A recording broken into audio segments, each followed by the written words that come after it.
terpercaya.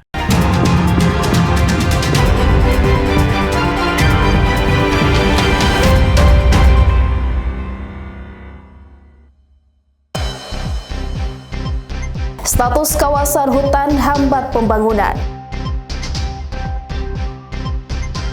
368 calon jamaah haji Papua Barat Daya siap berangkat. Belajar busana adat Papua di rumah etnik.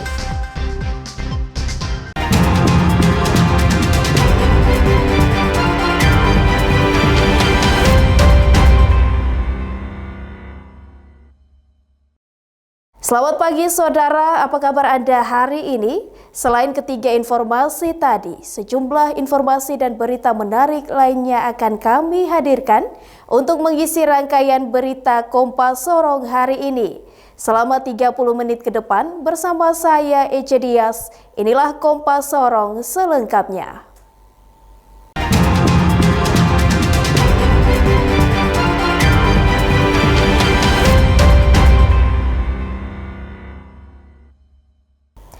Kita awali berita utama saudara, sejumlah distrik di Kabupaten Tambrau, Papua Barat Daya hingga saat ini masih terisolir.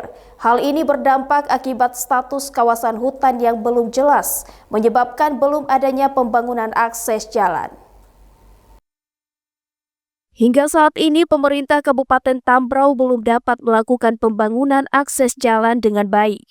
Pasalnya dari luas wilayah Kabupaten Tambrau yang mencapai 11.500 meter persegi, 80% merupakan kawasan hutan lindung dan konservasi, sedangkan 20% kawasan yang bisa dikelola. Oleh karenanya, pemerintah Kabupaten Tambrau akan berkoordinasi dengan kementerian terkait untuk mengakses informasi agar pembangunan dapat berjalan dengan lancar.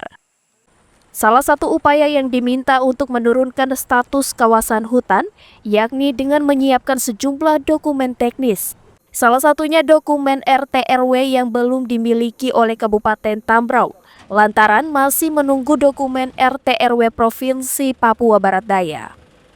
Diharapkan lewat pertemuan dengan Komite 2 DPD RI di Kota Sorong dapat memperjuangkan aspirasi masyarakat di Kabupaten Tambrau sehingga menjawab kebutuhan masyarakat seperti pembangunan akses jalan agar layanan pendidikan, kesehatan, dan pengembangan ekonomi dapat berjalan baik. Tadi data yang disampaikan bahwa luas wilayah kita 11.500 sekian kilometer persegi. Dari 11.500 sekian kilometer persegi itu 77 sampai 80% itu berada dalam kawasan hutan lindung dan kawasan konservasi. Artinya kita memiliki kurang lebih 20 sampai 33% saja. 20 sampai 23% kawasan yang bisa kita tapi tadi sudah dijawab sangat baik. Kita tinggal berkolaborasi dengan kementerian terkait sehingga ada izin untuk mungkin bagaimana kita pinjam pakai ataupun penurunan status kawasan tergantung apa kebutuhan begitu Bapak? Kebutuhan dan tergantung kawasan itu berada pada status apa hutan lindung atau ini perlu kita konsolidasikan, komunikasikan lagi dengan kementerian teknis, kementerian terkait. Sementara itu, Komite 2 DPD RI berpendapat bahwa informasi terkait komposisi hutan belum tuntas, sehingga perlu adanya koordinasi dengan pihak terkait agar kawasan hutan tersebut dapat dikelola dengan baik. Perlu adanya komunikasi yang lebih intens, kemudian pemahaman tentang undang-undangnya, peraturannya, kemudian bagaimana pola cara untuk menyikapi kondisi yang ada. Jadi tidak langsung secara, waduh ini semua 98% hutan, terus kami mau ngapain? Nah ternyata banyak hal. Flora Barlayeri, Kompas TV, Sorong, Papua Barat Daya. Dinas Pengelolaan Perlindungan Lingkungan Hidup Papua Barat Daya menyuarakan agar masyarakat adat pengelola hutan dapat mendapatkan apresiasi atau hadiah karena telah menjaga hutan dengan baik. Dalam pertemuan bersama sejumlah anggota Komite 2 DPD RI di Kota Sorong, Dinas Pengelolaan Perlindungan Lingkungan Hidup Provinsi Papua Barat Daya minta agar masyarakat yang menjaga hutan adat perlu diberikan apresiasi. Di mana dari luasan hutan 3,6 juta yang sebagian dikelola oleh masyarakat menghasilkan hasil hutan bernilai ekonomi. Sehingga perlu adanya dana alokasi umum Provinsi Papua Barat Daya untuk kesejahteraan masyarakat penjaga hutan. Jadi untuk makan apa ini perlu ada reward, ada penghargaan dari pemerintah pusat. Bentuk penghargaannya adalah menghitung kembali luas tutupan hutan sebagai perhitungan dana alokasi umum. Dana alokasi umum untuk provinsi, kabupaten, kota. Sehingga dalam APBD Papua Barat Daya ke depan kami sangat berharap kepada DPD untuk ikut memperjuangkan dana alokasi umum untuk hitungan tutupan hutan sebagai basis indikator atau variabel perhitungan DAU provinsi. Karena DAU provinsi indikatornya cuma jumlah penduduk dan luas wilayah, tapi tidak dimasukkan jumlah tutupan hutan. Jadi tutupan hutan ini harus dimasukkan sebagai variabel dan indikator perhitungan DAU provinsi dan kabupaten kota. Sehingga kalau ini masuk dalam DAU provinsi, kabupaten, kota, itu bisa menjawab kebutuhan masyarakat adat yang ada.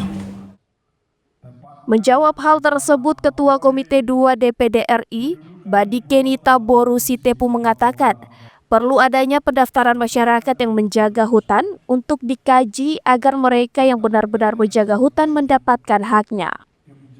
Ya, identitas bukan politik identitas bahwa benar sudah ada di sini. Nah, kalau menjaga hutan, benar menjaga hutan. Oke, apa fungsi dan tugasnya? Jadi itu diformalkan sehingga nanti akan ada mungkin ada penggajian atau juga dia mempunyai hak untuk memanen hasil-hasil hutan yang ada di situ. Nah, ini juga perlu pembatasan sehingga tidak semua tiba-tiba semua saya di sini menjaga hutan. Nah, sebenarnya ini hanya mendaftarkan. Kalau tadi penjelasan juga dari Kementerian Kehutanan, bisa kok mendaftarkan gitu. Bahkan kalau ada lahan-lahan yang mau dirubahkan fungsinya apa biar dia masuk kawasan hutan produksi. Kalau tadi 2,2 juta itu banyak sekali sebenarnya hutan ini bisa dipergunakan. Pada momen ini juga masyarakat adat menyerahkan pengusulan pengesahan hutan adat dari Kabupaten Sorong Selatan. Flora Barlayeri, Kompas TV, Sorong, Papua Barat Daya.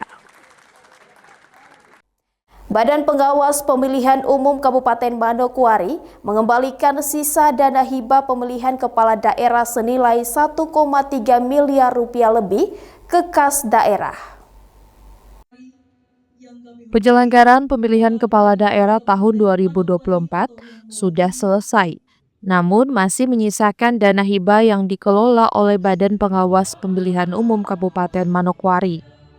Sebelumnya dalam naskah perjanjian hibah daerah yang ditandatangani antara Bawaslu dengan pemerintah Kabupaten Manokwari sebesar 19 miliar rupiah.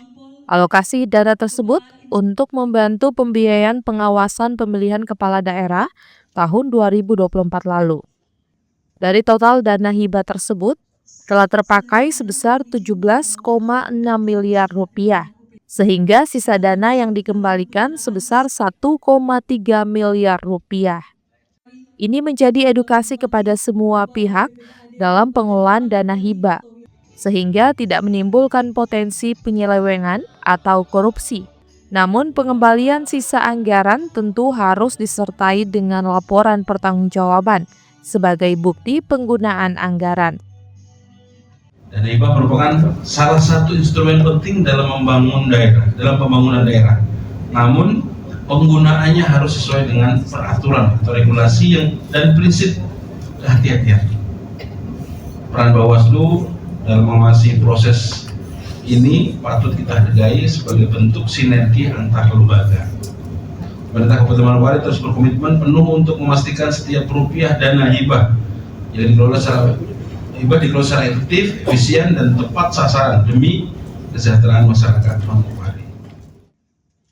Sisa dana hibah yang dikembalikan ini merupakan bukti Bawaslu Manokwari telah melaksanakan tata kelola penggunaan anggaran dengan baik dan efektif. Tim Liputan Kompas TV, Manokwari, Papua Barat.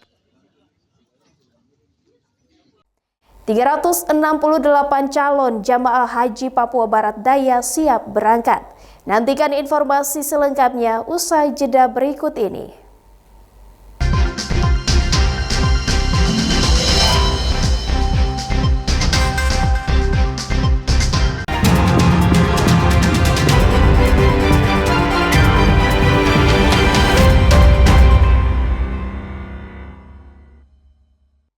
Masih bersama saya, Cedias, di Kompas Sorong.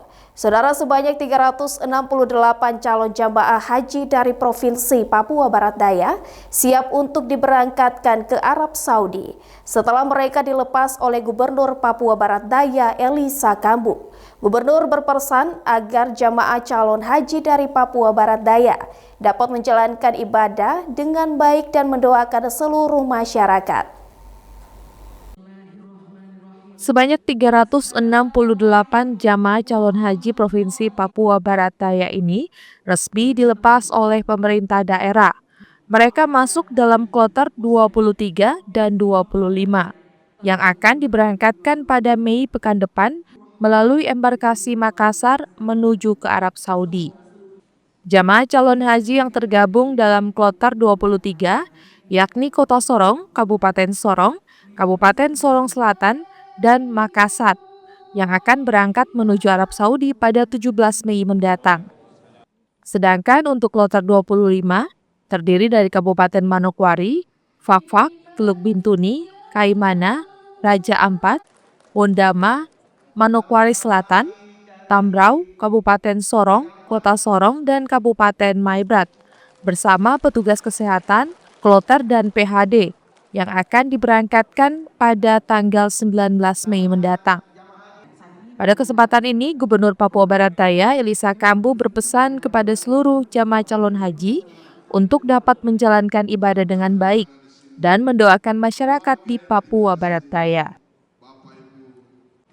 Kami yang tinggal di sini, masyarakat Papua Barat Daya, keamanan di Papua Barat Daya, kesejahteraan masyarakat di Papua Barat Daya, pemerintah yang ada di sini, keluarga yang tinggal di sini, Bapak Ibu, mohon terus didoakan.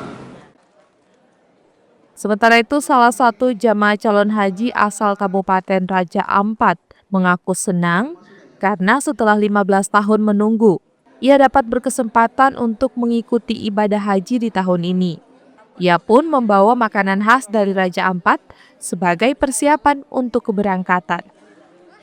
Bilang itu apa nih persiapan yang membawa ini, kita punya sagu iris, ikan tumbuk dengan kue nana.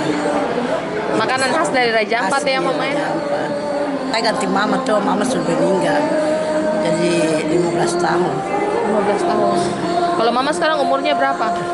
Saya 50. 50. Pekerjaan sehari-hari apa nih Mama? Kerja kebun. Mama punya keinginan tuh sudah lama juga mau naik haji? Sudah lama. Tapi masih tunggu-tunggu uang tuh kan, tambah uang lagi kan, mama punya kursus sudah cukup. Begitu, tapi kita tambah uang 30 lebih lagi untuk selesai. Sebelumnya sudah ikut latihan juga, manasik haji sudah ikut? Semua di Waisai semua. Habis itu saya pulang di Misol. Kita pulang di Misol, bikin mama dong kuburan, bikin nada. Habis itu naik kapal dari Misol. Pemerintah daerah berharap semua jamaah calon haji Papua Barat Daya mengikuti aturan pemerintah Arab Saudi dan bisa kembali dengan keadaan selamat ke tanah air. Flora Batlayeri, Kompas TV, Sorong, Papua Barat Daya. Kita beralih ke Makassar, Saudara. Di periode pertama bulan Mei, stok beras di Bulog cabang Makassar kini mencapai 52.200 ton. Di periode Mei ini, Bulog menyerap beras dari petani sebanyak 42.708 ton, yang dimana akan bertahan hingga 2 tahun ke depan. Hal ini diungkapkan oleh Kepala Cabang Bulog Makassar, Carmila Hasmin. Ia menyebut per bulan Mei 2025 ini, stok beras di gudang Bulog Makassar mencapai 52.200 ton. Di bulan Mei ini, Bulog cabang Makassar juga menyerap beras sebanyak 42.708 ton dari petani.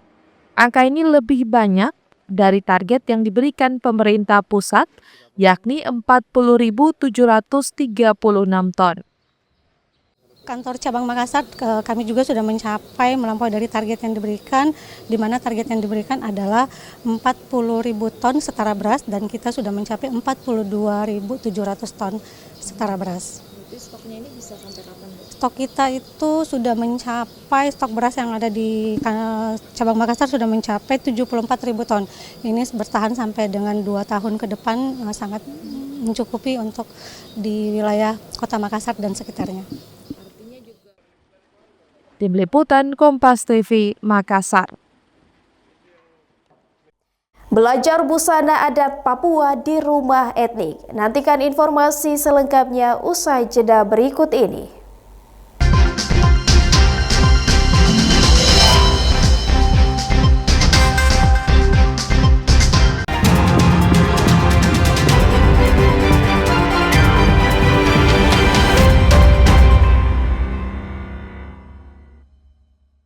Masih bersama saya, Cedias di Kompas Sorong.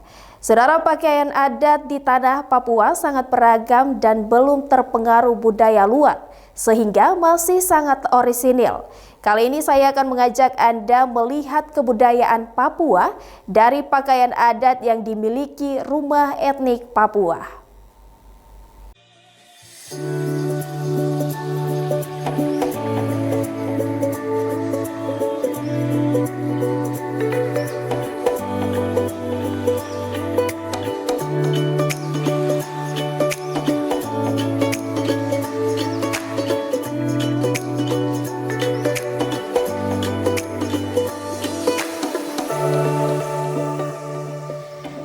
Saat ini saya berada di rumah Taman Etnik Papua. Di sini kita bisa belajar jenis-jenis pakaian adat Papua dan juga bisa mengenali adat Papua. Seperti apa keseruannya? Ikuti saya.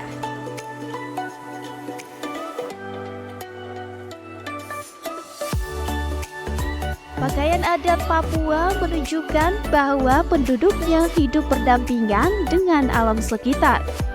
Sehingga dari keunikan inilah, pakaian adat Papua terkenal di Indonesia dan dunia internasional.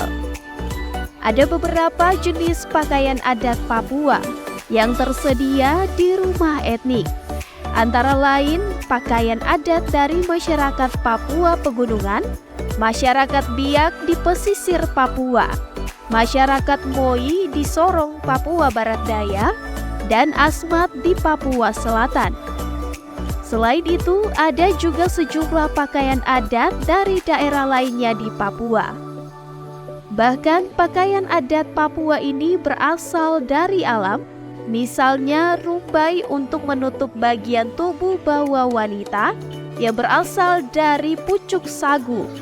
Ada juga dari alang-alang, sedangkan atasan wanita menggunakan noken yang dirajut dari serat kulit kayu. Sementara untuk pria menggunakan koteka yang dibuat dari buah labu tua yang telah dibersihkan dan dikeringkan serta dibuat meruncing. Nantinya akan digunakan aksesoris tambahan seperti mahkota di kepala yang juga berasal dari alam. Kemudian kalung dari kerang ditambah dengan hiasan kaki dan tangan. Selain itu, tubuh wanita dan pria juga akan dicat dengan ukiran Papua. Selain itu, ada juga pakaian adat dari masyarakat Moi di Sorong, Papua Barat Daya yang biasa digunakan perempuan, kain tenun timur, sedangkan untuk pria bawahannya akan memakai kain merah. Sedangkan untuk pakaian adat suku Biak, yang pria badannya akan diukir, sedangkan bawahannya menggunakan cawat, bagi wanita menggunakan kain sarung. Busana adat Papua yang ditampilkan ini bertujuan untuk mengingatkan warisan budaya Papua agar tidak punah dan akan selalu diingat oleh generasi muda dan masyarakat. Kalau di sini tempatnya dibuat untuk apa? Pakaian busananya itu karena kalau mau bilang sekarang kan kayak sudah modern, jadi anak-anak sekarang kayak sudah mulai lupa dengan mereka, lestarikan mereka budaya, makanya dengan cara begini ya yang lain datang, oh ternyata di Papua bukan sudah habis pakaian adatnya atau tidak pakai adat, kayak ternyata kalau kita datang ke sini ternyata masih ada orang Papua yang menggunakan kostum mereka.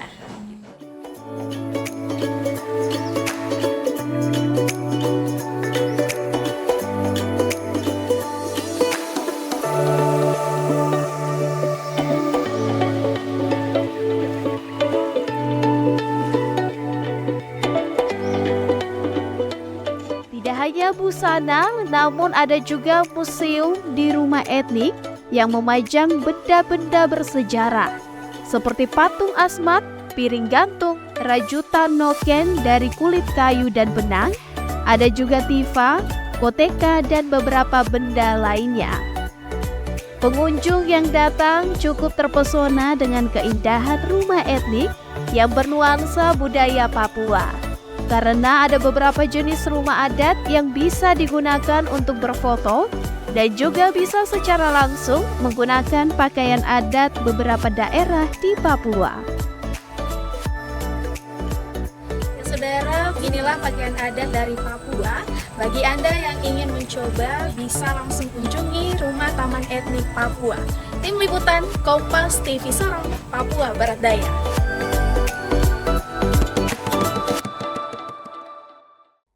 Dan saudara, informasi tadi sekaligus menutup perjumpaan kita dalam Kompas Sorong episode hari ini. Saya Cedias mewakili seluruh tim redaksi yang bertugas undur diri dan berterima kasih atas perhatian Anda. Sampai jumpa, Kompas TV independen terpercaya.